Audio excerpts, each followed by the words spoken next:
Obsession, a film that by now needs no introduction. That being said, this wouldn't be a proper video if I didn't give it one. So, what is this movie everyone is so obsessed about? In 2026, Curry Barker, yes, that Curry Barker, wrote and directed Obsession. It would hit theaters with an overwhelmingly positive reception. The film was produced on a budget of $750,000, but would gross over $495 million worldwide. Yeah, $500 million with a B. So what made this movie so wildly successful? Well, I'd like to dive into a few things. Starting off, I'd like to talk about its dark themes, as I believe these are quintessential to why the movie did so well, sparking tons and tons of discourse online, propelling the movie into the spotlight, and making people want to watch and talk about it. The film follows one Baron Bailey, played by Michael Johnston. Baron, otherwise referred to as Bear, has a major crush on someone in his friend group named Nikki. Keep in mind I said friend group. If you've been through high school level schooling, you know exactly where this is going to go. The movie starts off with Baron asking for some pointers from another friend in the friend group named Ian. Now, while Baron is more shy and just doesn't really see much of a life outside of the music store, Nikki is more put together and can't wait to leave. Ian is just an asshole. Oh, and there's also Sarah, who likes Baron, but Baron doesn't really like Sarah because he likes Nikki. There's a whole thing going on between Nikki and Ian. It's messy. Like I said, if you've been through high school, you get it. Three people you don't really expect to see in a room together are not only in a room together, but at a first glance, are friends. Their differences have brought them together. But I would like to talk about what I said earlier. Baron's lack of willingness to change is ultimately shown through his words, his clothing, and his ideologies he will later push onto others, and brings us to our first dark concept that really propelled this movie into the limelight. It is no secret that the biggest dark concept within this film is an abusive and manipulative relationship in which one will is asserted over another.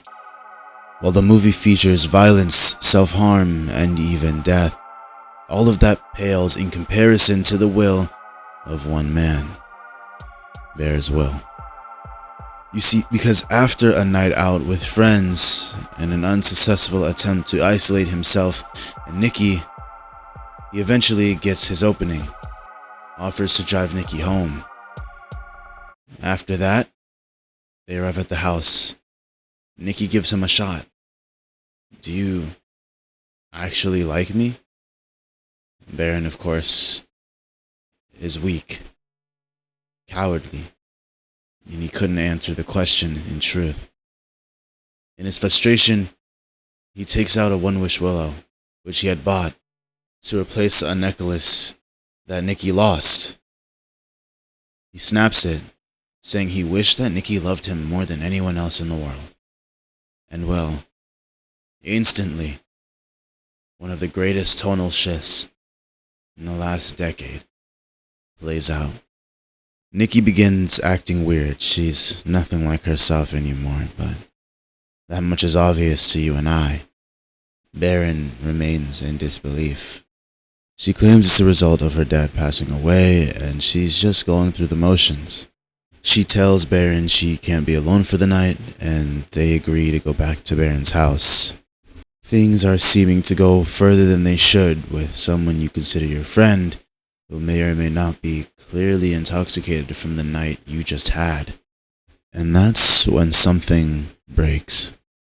Nikki, the real Nikki, takes back over, but for a moment, just a moment, before whatever it is that has control over her regains that control.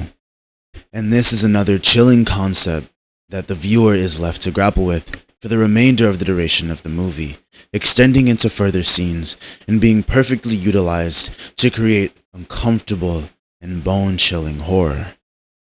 But we've sort of seen this concept before, not executed on this scale, but that horror, psychologically, has been dabbled in. You see, in Jordan Peele's Get Out, Missy, who is the mother that hypnotizes everybody, stows away people's consciousness into the back of the mind, not able to control, but able to observe, watching as someone pilots their body and their skin, living a life that was never meant for them. The fear of not being in control of your own body, I feel, is near primal. And so when the viewer has to grapple with that, it can make the theater pretty uncomfortable. In Obsession, this concept is used to constantly keep the viewer on their toes, never knowing when Nikki is going to snap back to reality next and cause a horrifying scene. Because she wants to escape, she wants to get out, she wants to be back in control of her own body. And it's moments like these that really give you an understanding of just how messed up the situation, and by extension, Baron, really truly are. Moving away from the dark concepts, I believe it's important we talk about the protagonist. But A&E, didn't you just spend like 5 minutes loosely talking about that? No. I mean the concept of a protagonist. Here's where I do the whole typical video essay description of a word thing, you know the drill. Merriam-Webster describes a protagonist as the principal character in a literary work, such as a drama or story, or the leading actor or principal character in a television show, movie, book, etc. In other words, the main character, they drive the narrative forward. So why am I talking about this? Duh, obviously, we know who the main character of Obsession is. Well, hold on. What I just gave you is the definition, but what's also important to words in modern society is the connotation of a word, which is an ideal, feeling, or cultural meaning that a word suggests. So what does this look like for the word protagonist? Well, in modern day history and history in general, we often expect our protagonists to be the heroes, the good guys, the people that come in and save the day. Think any superhero movie or any fable. Think David and Goliath, a tale as old as time in which David is the protagonist, and it seems he's overcoming adversity while simply trying to do the right thing. Pump the brakes. What does this have to do with Obsession? You're waffling. No, hold on. Due to that being the general cultural understanding of what a protagonist is, this movie does something that shakes up that norm entirely on a wide scale. At first, the movie tries to present things as somewhat morally gray, giving you some room to maybe somehow, backwardsly, justify what's going on here, even though you probably won't be able to do it. Completely flipping it on its head when it's made so obvious that Baron is taking advantage of her, especially with chilling lines like, "What's so bad about being with me?" You see, in this movie, it would take the cumulative IQ of 2 toddlers to understand that Baron here is not a good guy. He is a bad guy. The protagonist is a bad guy. By all cultural definitions, that is not normal, and sets this movie aside. By no means am I saying that this movie is the first movie to do this. That's absolutely not true. But with the way they go about portraying that Baron is not the good guy, it makes the perfect storm. That same shy demeanor becomes fear. That fear makes you feel bad for him. But then that fear transitions into cowardice, and that cowardice makes you pity him. And then, once that cowardice goes on past the point of being reasonable, that same cowardice makes you feel disgust. You can't stand this guy by the end of the movie. It's brilliant. So, a swarm of dark themes brilliantly woven together, and a protagonist that isn't conventional. Okay, what else? I believe this movie brilliantly rides the line between real and mythical, dipping you oh so violently into the fictitious when needed, but staying just grounded enough to keep the horror real. It hits that, and yes, I'm about to say a buzzword, uncanny valley in just the right way, and the movie knows this. Having actress Indy Neverett, who plays Nikki, move in uncanny, unsettling ways, but not too much to the point where it's like she's crawling up a wall and her head is rotating 360 degrees, and it's just no longer realistic. It stays within the grounds of reason. It's scary. I hate it. With scenes like the famous backwards walk that really got the humdrum around this movie started, or the infamous potted plant. God, that scene is so gross.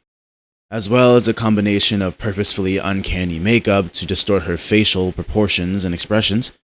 This movie abuses the fact that your brain smears the line between the real and fictitious as it goes on to its advantage, to where every scene with Nikki feels that much more real and that much more possible, making the viewer place themselves in the shoes of the protagonist or the victim thereof.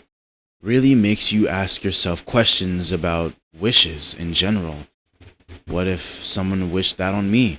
What if I made this wish? What if he made that wish? It spawned a lot of funny and a lot of serious videos, comments, etc., and really helped push the movie forward. I for one will never not laugh at a video joking at Ian's expense about his brain-dead wish. It will never not be funny. I really hope to someday give this movie a full-length walkthrough and review, but I don't have much time for that. To make that happen, I'd really like your support, so if you could, consider leaving a like and subscribe on the video. It would really help me out and push me forward. Thank you so much for watching, and this is what I believe made Obsession so popular.